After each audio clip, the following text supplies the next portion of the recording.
All right, moving on to item number 6, discussion on ordinance number 716-030226, amending and recreating chapter 235 land division, reducing the minimum lot sizes to 5 acres in the village. Consider an appropriate motion for action. So I will quickly talk about this. I don't want to go into depth because I had a in-depth conversation and speech, I guess, at the Plan Commission last month, and I don't need to get everybody all worked up again about it. This is an item that I want to start out by saying came back to the table and back to the forefront of this board for conversation due to trustee Ewert. I know he catches a lot of hell on social media. Somewhere in all that hell he's catching, and I won't say cause him, just catching. He offered to meet 2 landowners that were affected by this for a beer and start that conversation back up. And to be very frank, that's what we all need more of, is just to actually get together in a room and have the discussions about what's working, what's not working, what we did wrong, and what we can do better. So I thank Trustee Ewert for starting that conversation. I will just say it because we've heard him speak lately. Mr. Johnson for also starting that conversation, and Mr. Joe Ragusi, who called me earlier and said he cannot be here tonight, for starting that conversation.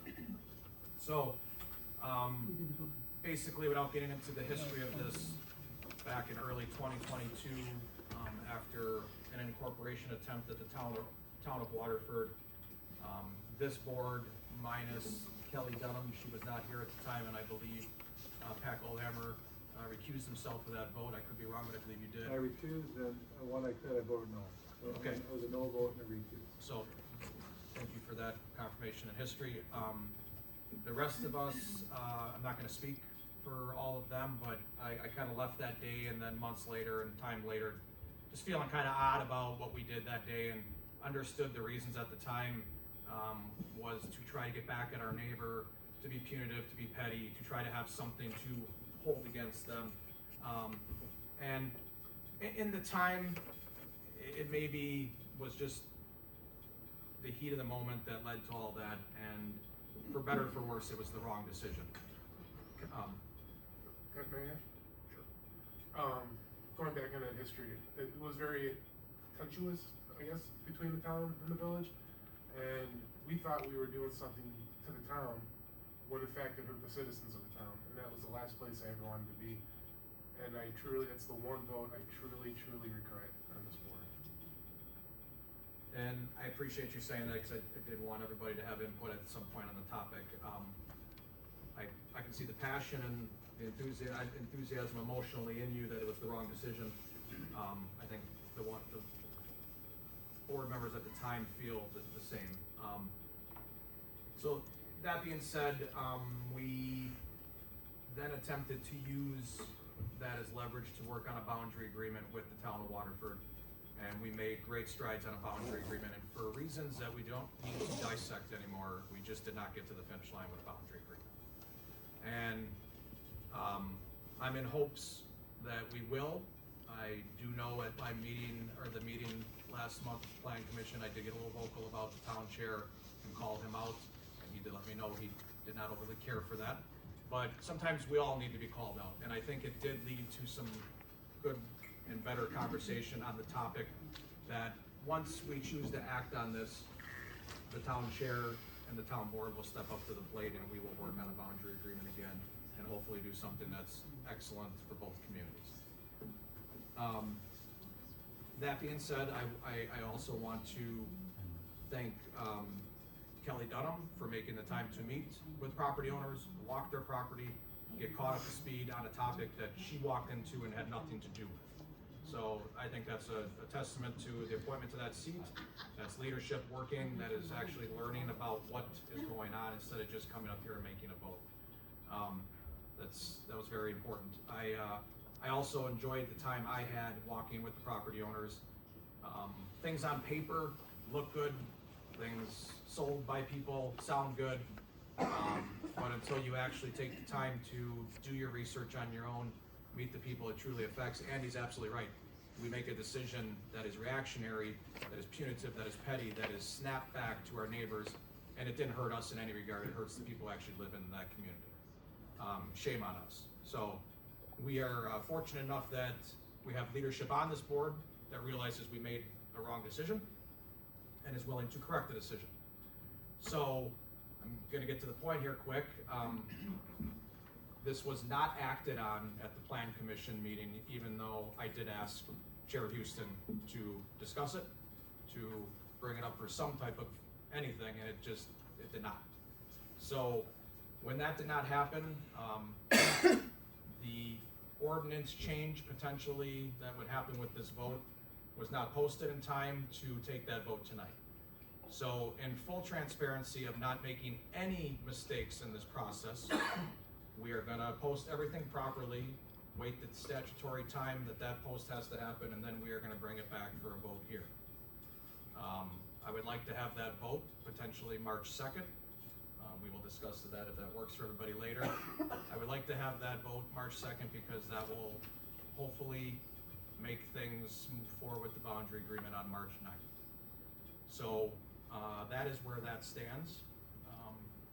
I do know all of you also have had conversations with Mr. Johnson and Mr. Ragusi and other property owners. I'm hoping that we will all be men and women of our word when that vote comes up on the 2nd or the 9th. Mr. Nash. One point of clarity. Thank you. The way tonight's agenda item number 7 is drafted, it could confuse the citizens of the Village of Waterford to construe that we are contemplating minimum lot size in the village of 5 acres. It should reference extraterritorial jurisdiction. When it's agendized for March 2nd or the next potential special meeting that we may hold in regards to this issue, we just need to clean up the wording so it's less confusing to the public of the Village of Waterford. This is in relation to the extraterritorial jurisdiction that we are going to amend. I thank you for that because when you do look at it a few times, it does look like it is the village. It says so. Yes. That was all. So I just am curious if there's any other input from any of the trustees, or that will be reserved for the night of the vote. If any. I just want to, I'm gonna get clarification from Todd Terry, because he allowed me to vote on one of the votes on it and the other one, so, that I can vote on this, because I'm a landowner that was affected by this in the town. And also just one other point of clarity for everybody to research a little bit on. There's plenty of case law across the state of Wisconsin. About 50% of municipalities in the state of Wisconsin that have boundary agreements and also utilize extraterritorial jurisdiction do so with a 30-acre minimum. The other 50% of the municipalities in Wisconsin that utilize extraterritorial jurisdiction vary anywhere from 5 up to 30. So there's a wide range of extraterritorial jurisdiction powers that we could utilize. Most cases in the Village of Waterford or the abutting neighboring municipalities, farmland or ag land, A2, A1, want to parcel out 5 acres or less to put a secondary homestead on the parent's land, let's call it. That's the cases that we've heard. Anything beyond 5 acres, which has been proposed, would not go to extraterritorial jurisdiction for any sort of review or approval. If you meet 5 acres as a minimum, you would be free of extraterritorial jurisdiction review. If you want to appeal that authority in the future, you would be appealing the 5 acre minimum to parcel out a lot that's smaller than 5 acres. The purpose for extraterritorial jurisdiction review is to create a distance buffer between our current border and our expected future growth. if that distance border shrinks any less than 5 acres, it makes it very hard for us to have any review or control over neighboring municipalities building something that would be a detriment to our village residents right on that fence line. So as we think about this between now and when we deliberate on it at our next available time, hopefully March 2nd, I would just ask everybody here to do a little bit of research on past case law and look at what the commonality is amongst most municipalities in our state. The town of Waterford, in this case, retains extraterritorial jurisdiction powers currently. So if a neighboring municipality to the town of Waterford comes forward with a project that's less than 1.5 miles from their border, the town of Waterford can exercise extraterritorial jurisdiction. I think moving forward, it's important for both the village of Waterford and in this case, the town of Waterford, to maintain extraterritorial jurisdiction as a review panel only. If someone comes forward and proposes a lot size delineated away from a larger property that's smaller than 4 acres, smaller than 5 acres, 4 acres, 5 acres or less, I think extraterritorial jurisdiction review powers are necessary. So doing away with extraterritorial jurisdiction, in my opinion, is not good for any abutting communities. When abutting communities want to expand, in the case of a village or a city, statutorily, we can expand out into the township. The state of Wisconsin looks upon townships as a placeholder from which cities and villages can expand outward into. It rarely goes the other way. It's very rare that urban, dense populated areas become less urban and less dense and return back to an agricultural state. So having good cooperative efforts between the village of Waterford and in this case, the town of Waterford, is another building block towards cooperation between the village and the town of Waterford. We share one name. But I think it should be maintained in both municipalities' cases. Doing away with it would be a detriment on their behalf to us and on our behalf to them. Because intergovernmental cooperation is a good thing. That's all I have to say. I appreciate that, and I think all of that is 100% accurate. I learned that there's a really good agreement that helps all of what you just said. It's called a boundary agreement. Thank you for all your time and effort on the boundary and committee. I appreciate that, and former President Houston put a lot of his time in there too.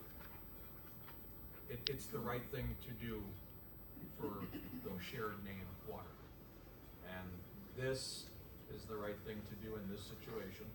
And I know you know that, we've talked about it.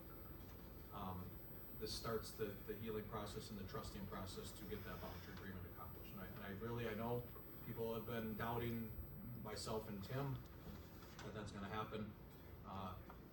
This is a very grand step in that direction. So, if anybody has anything else to say on it, I'd love to hear it. Otherwise, I'm gonna look for a motion to take this to a vote once the verbiage is corrected. And, Do you need a table to March 2nd? that's what I'm saying, I'm looking for a motion, I should say, not a vote, a motion to take this to a vote March 2nd. I'm not tabling, I don't wanna table anything. I will make a motion to make this vote on March 2nd.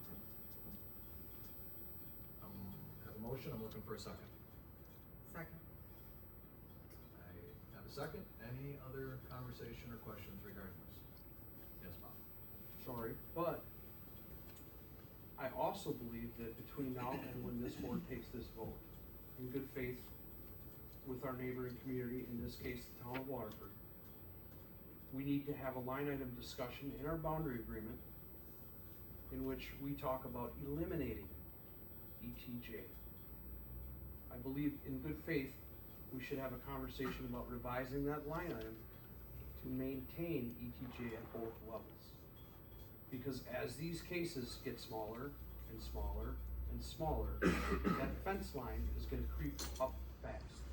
And that goes both ways.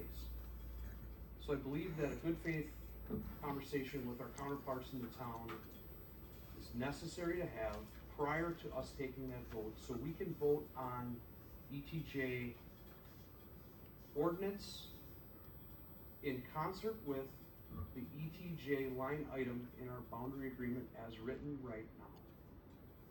So if we have buy-in from both communities on that, and the size limitation on ETJ, I think that moves everybody forward. Okay, appreciate that input.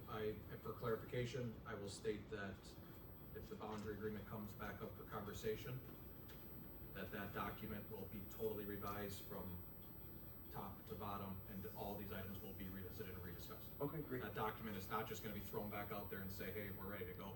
We're gonna revisit that and work through that whole document, refresh conversation, take these points and work through them. Thank you. All right, we had a second on the table. Any other conversation? All right, hearing none. Rachel, can I have a roll call vote on this too, please? Nash, Aye. Goldhammer, Alright, Paul Now, Aye. Chasky, Aye. McReynolds, Aye. Don, Aye. Ewart. Alright, All right, motion to move that on for a vote March 2nd, has passed 7-0 on a roll call vote. All right, moving on to item number 7. President Chasky, before you go to number 7, I'm sorry. would the board like to make a motion on whether Globe Life is going to be able to come into the village and speak with the employees?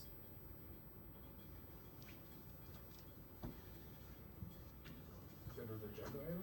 It's not. So we can. You can put it on the March agenda, but it's not on our agenda tonight. Since it is up in the public appearances, I thought that you could make a motion from that. As you do sometimes make motions when the village administrator brings up items with his report. I'm open to whatever, if you want, anybody wants to make a motion or? I would think that, at least in the past, if there's a public appearance with a,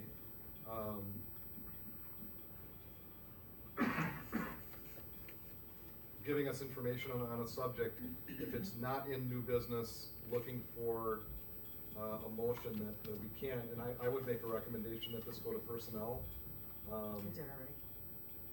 And personnel recommended to the board That they come and that they come and present. Yes. Well, then, I guess I would make a motion to put it on, March, agenda for a vote. Okay. Or we could add it to our special meeting March 2nd. It doesn't matter what, Either way. let's stay with Troy's motion for the 9th. Okay. I'll second. All right, we have a motion and a second. Any other conversation on Globe Life being discussed under new business on March 9th? All right, hearing none, all in favor? Aye. Aye. Any opposed? All right, that motion passes. Thank you. Yep. All right, number 7, discussion on amendments to the development agreement for Matt Kranich, and then consider an appropriate motion for action. I do see Matt in the audience here tonight.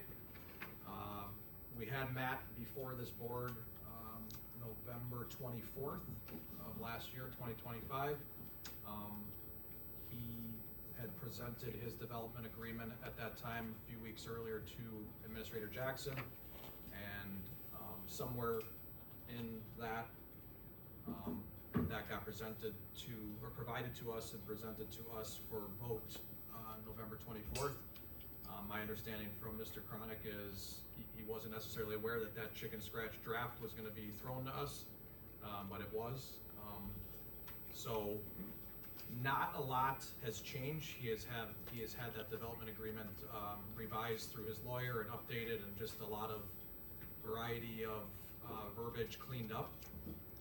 One of the items that did change in how it's worked was the grading cost.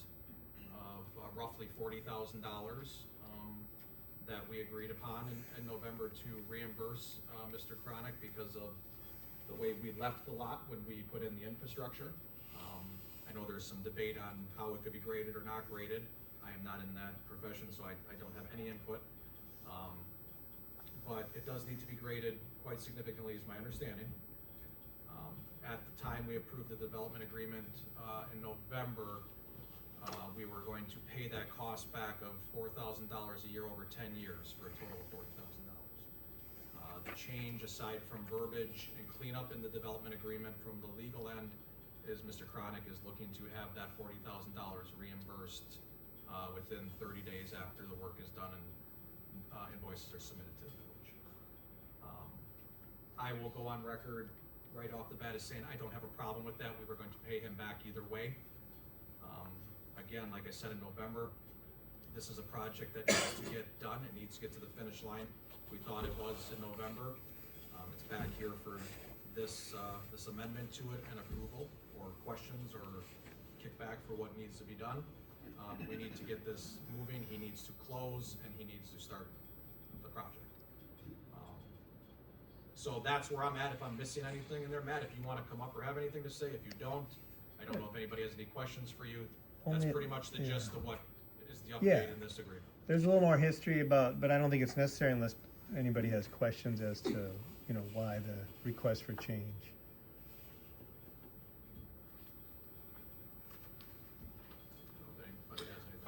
If you permit me to ask, we did have a discussion at Plan Commission about the offset heights on the floor. I was kind of questioning that.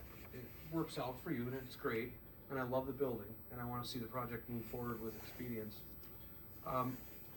Would it be your goal to excavate for footings and foundations, install those, and then backfill and grade out the site afterwards, or do you need the site prepared first before you excavate?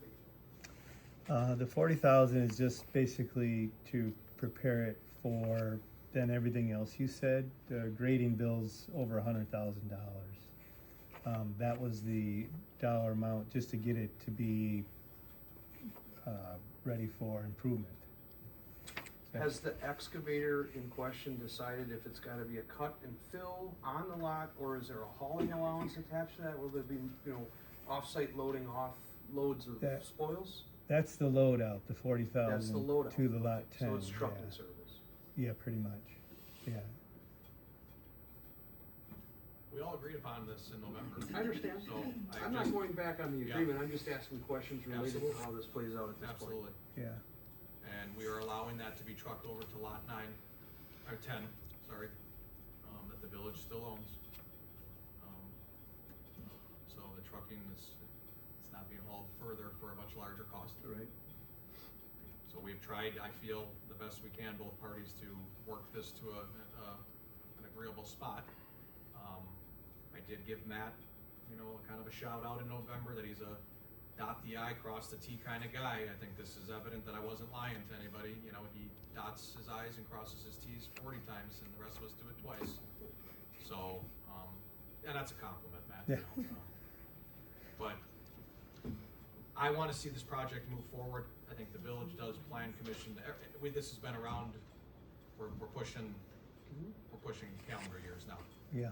So, if there's any other questions, I guess this would be the time for Mr. Kranich. I have a question. Ms. Young? Once it's all, everybody's in agreement, do we have a tentative closing date so I know if this federal company? I shared last conversation, as I believe Zeke did with Mr. Kranich. As soon as Mr. Kranich can close, I Yeah. will show up and sign papers with him. I'm hoping by March 1st. My grader did say that with this extreme weather, it's going to be tough to do anything prior to that anyhow. So, Okay. You guys let me know. yeah, we'll let you know. Yeah. Thank you. Okay. I guess then I'm looking for a motion to approve those updates in the development agreement I want everybody to hear this in the room and at home for the last time. I'll make a motion to approve the revisions in the development agreement. Second. All right, I have a motion and a second. Any other conversation for the last time? All right, hearing none. Rachel, can I have a roll call vote on this, please? Nash. Aye. Goldhammer. Aye. Paulnaut. Aye. Jaskey. Aye. McReynolds. Aye. Dunham. Aye. Ewart. All right. And thank you, everyone. Mr. Kranich, your last development agreement, on this topic has. Yes, has until the proceeded next over. project. Okay, you guys let me know. Yeah, When you wanna close, you figure it out, just let me know. all right. Okay. Thanks, Thank you. everyone. All right, moving on to item number 8.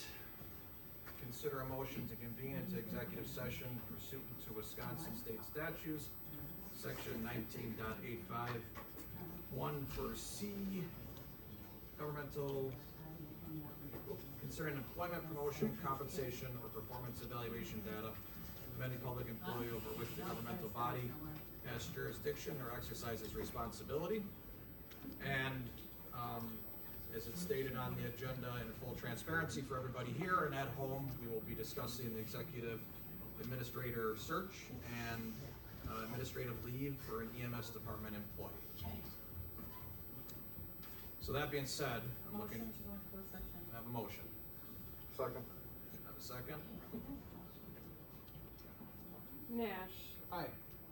Goldhammer. Aye. Paulnaut. Aye. Jaskey. Aye. McReynolds. Aye. Dunham. Aye. Ewart. Aye. All right, we are in closed session at 7:26. We're back in open session at 9:28. I am looking for, trustee work. Hey, welcome back. Welcome back to open session. You said it was short. Yeah, you know, when I start saying it's long, then it'll be, it's the opposite. I am looking for a few motions on our items from closed session. I will make a motion that as chair of personnel, I will work on crafting a job description post, to get posted as soon as possible for the village administrator position. And also provide direction to our personnel and village attorney on the direction for the EMS employee on administrative leave. All right, we have a motion Second. and a second. Any other I have to recuse conversation? myself because you put them together. Correct. Any other question or conversation on that motion? All right, hearing none, all in favor? Aye. Any opposed? All right, that motion will be executed. Looking for one more motion? Motion to adjourn at 9:30 PM, Mr. President. All right, we have a motion, we have a second? All in favor? Aye. It is adjourned at 9:30.